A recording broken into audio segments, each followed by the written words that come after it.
بسم اللہ الرحمن الرحیم۔ حضرت علی علیہ السلام کے قبول اسلام کا واقعہ۔ حضرت سیدنا علی مرتضیٰ علیہ السلام کے قبول اسلام کے بارے میں مروی ہے کہ حضرت سیدنا علی مرتضیٰ علیہ السلام چونکہ حضور نبی کریم صلی اللہ علیہ وآلہ وسلم کے زیر سایہ پرورش پا رہے تھے، اس لیے آپ علیہ السلام نے جب حضور نبی کریم صلی اللہ علیہ وآلہ وسلم اور ام المومنین حضرت سیدہ خدیجہ سلام اللہ علیہا کو عبادت میں مصروف دیکھا تو حضور نبی کریم صلی اللہ علیہ وآلہ وسلم سے دریافت کیا کہ آپ صلی اللہ علیہ وآلہ وسلم کیا کر رہے ہیں۔ حضور نبی کریم صلی اللہ علیہ وآلہ وسلم نے فرمایا، ہم خدا واحد کی عبادت کرتے ہیں۔ حضرت سیدنا علی مرتضیٰ علیہ السلام نے دریافت کیا، یہ کیسی عبادت ہے؟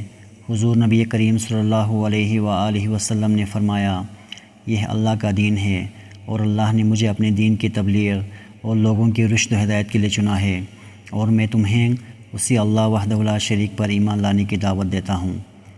حضرت سیدنا علی مرتضیٰ علیہ السلام نے جب حضور نبی کریم صلی اللہ علیہ وآلہ وسلم کی بات سنی تو حیران ہو گئے اور پوچھا کہ میں نے پہلے کبھی اس دین کے بارے میں کچھ نہیں سنا، اس بارے میں فیصلہ کرنا مشکل نظر آتا ہے، اس لیے اس بارے میں اپنے والد محترم سے مشورہ کرنا چاہتا ہوں۔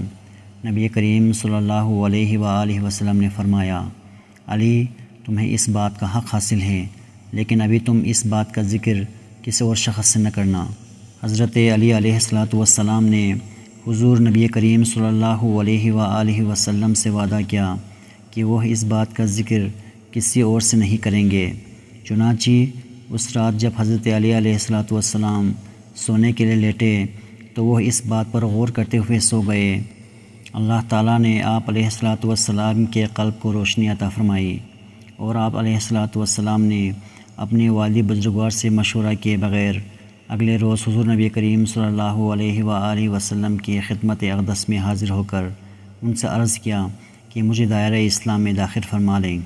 حضور نبی کریم صلی اللہ علیہ وآلہ وسلم نے آپ علیہ السلام کو کلمہ توحید پڑھایا اور آپ علیہ السلام مشرف باسلام ہوئے۔